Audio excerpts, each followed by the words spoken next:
Hi everyone, I'm Todd Sepulveda, the editor of Prepper Website and the host of the Prepper Website podcast. And thanks so much for joining me today. I want to share with you how to DIY your own food buckets. I think this is a very important thing to do. I think it's very affordable for anyone who's trying to build a food pantry and food storage very, very frugally. So I'm going to get right into what you need and how to do it. I'm going to walk you through it. And so I got a couple of supplies here.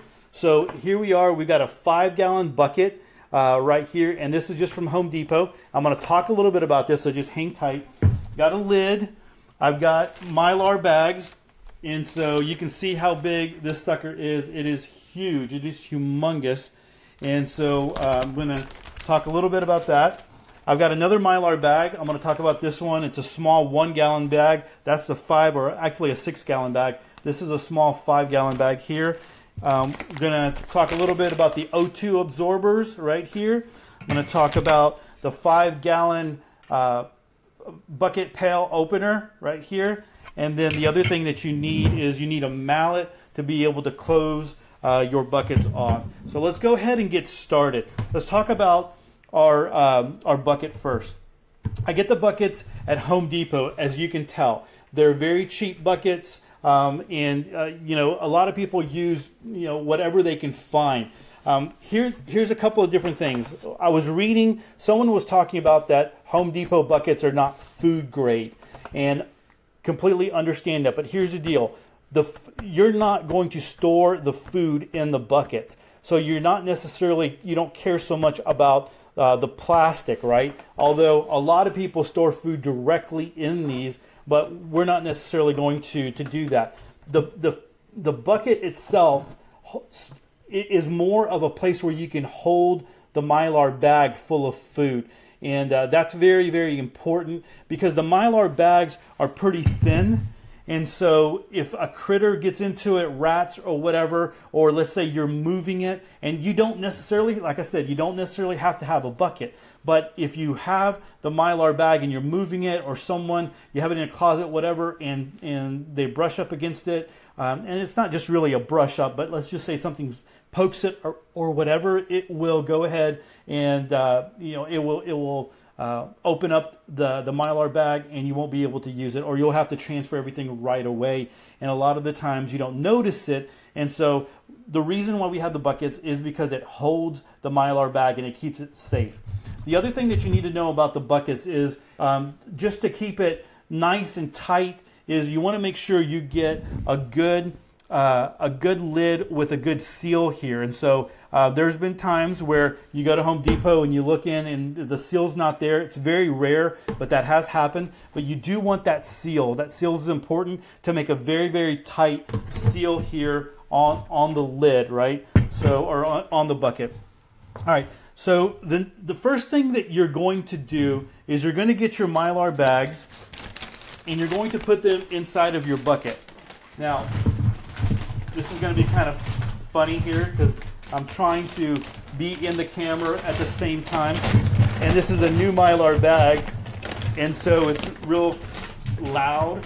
But anyway, so you'll see it here. You see how much is sticking out of the Mylar bag. Some people will tell you that you can cut these down and you can make a smaller bag out of what's left over. I would just caution you, and make sure that you exactly have enough room to make your seal before you start cutting on it, because you just want to make sure that you have, that smaller Mylar bag. You don't want to lose out on your big Mylar bag. And so I have it here. What you're going to do is you're going to fill it up. And so rice and beans are the easiest, the most affordable food that you can buy. So if you can combine rice and beans in food buckets, people talk about food fatigue and those types of things, but really you're putting this back for a very, very serious time, right? So rice and beans, that kind of stuff. Here's a great thing. If you want to mix it up a little bit and you don't want to necessarily just put all rice or all beans, one of the tricks that I have learned throughout the years is to you fill this up, probably fill it up about halfway with beans, and then you get a woman's stocking, right? And you make a funnel out of a paper plate or a plastic plate or something along those lines. You're probably going to need someone's help on this, but you go ahead and fill that stocking up with rice as much as you can up to the top, and then tie it off.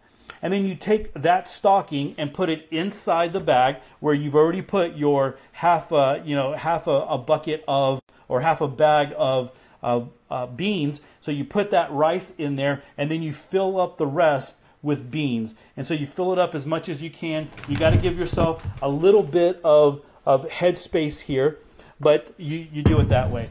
All right.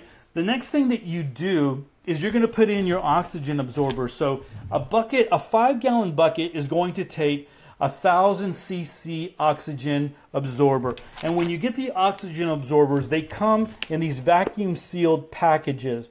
Now, one thing that you need to really understand here is that when you break open, so when you get these and you get them from, you order them from Amazon or whatever, you don't want to open these up to just kind of check them out, because the minute these get air, they're going to try to start absorbing the oxygen. They're going to start absorbing the air, and they're going to get used up. So you don't want to do that. So if you have a bunch, and so a lot of these Mylar bags are purchased in sets, and I have links for you in the video description, and you can click on those and go right to Amazon and order some.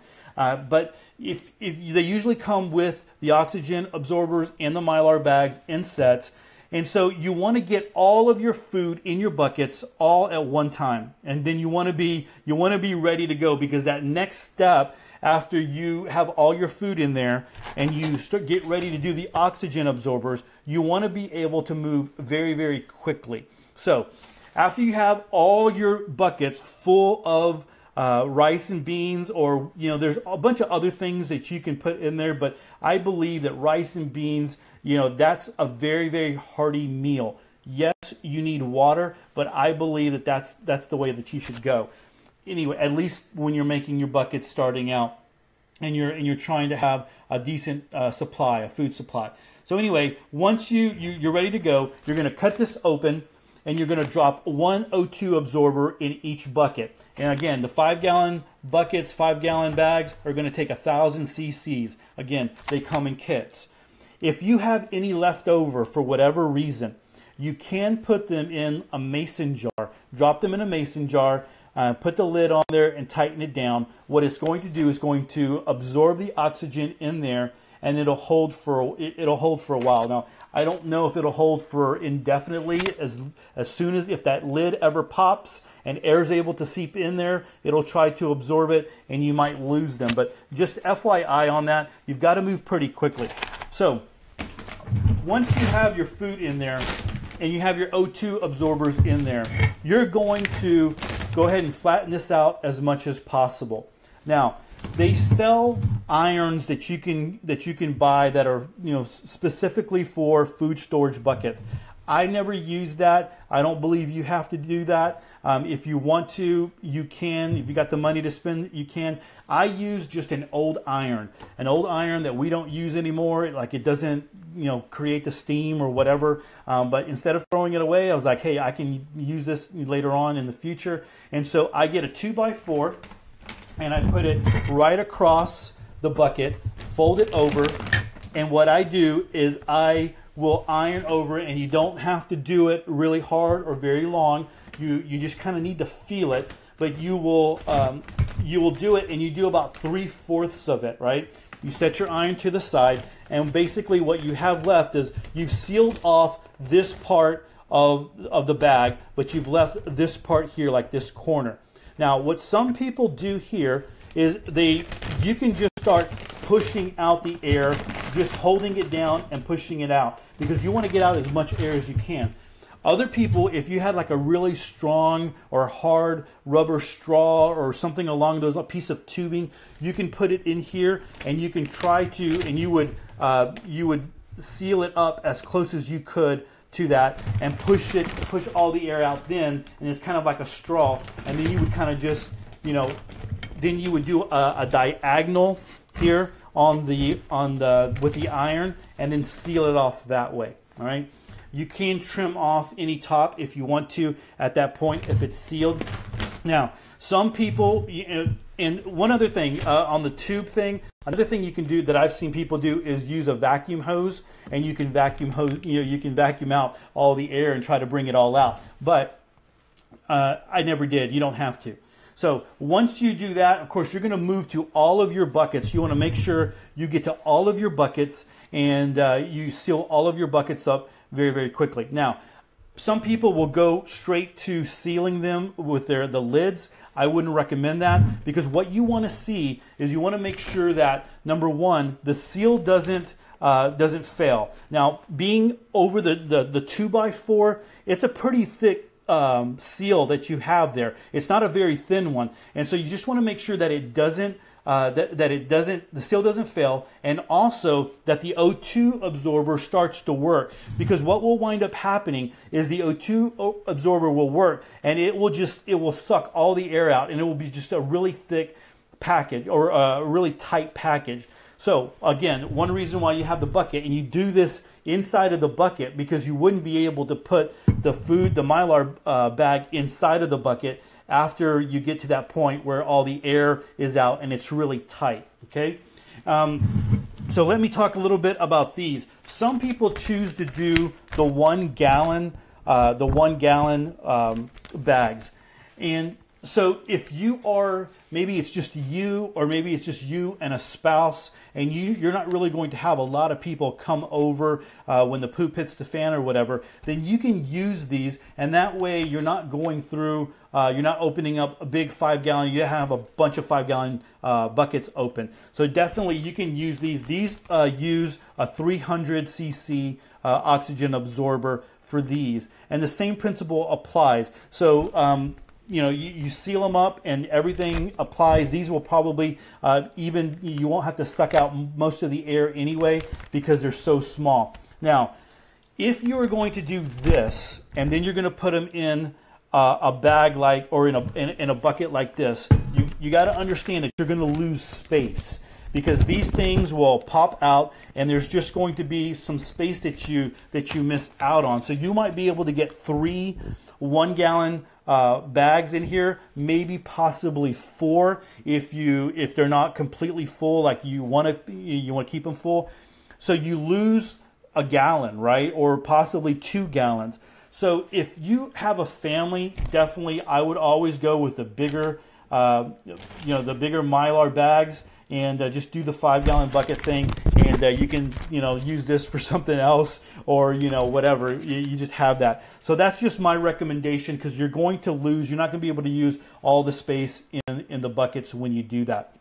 All right, so I leave them to go for 24 hours or the next day before I seal them. I want to make sure that the bags don't fail, the seals don't fail. I want to make sure that the oxygen absorbers actually absorb the oxygen, and the bag is nice and tight. And like I said, I'm going to go ahead and then I'm going to use either I'm going to trim off the bag if I need to trim off the bag, or I'm just going to fold it up and push it down in there, right? And it's going to just be there. You might want to throw some seasonings. If you have some room, you can throw some seasonings in here.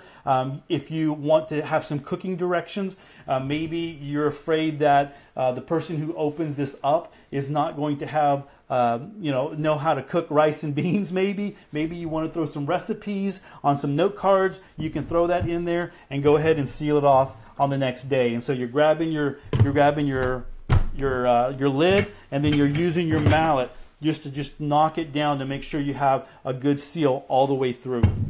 And then you want to just probably with a Sharpie write what it is on the top and put a date on it, so you don't have to, there's no guessing game when it comes to that. So very easy to do that. And again, the thing that you want is, if you ever try to open one of these with a seal, remember I showed you that black seal in there, and it does really make a really tight seal. If you ever try to use one of them, I mean, there's a way that you definitely need to pull this tab and make, pull it around and all those kinds of things.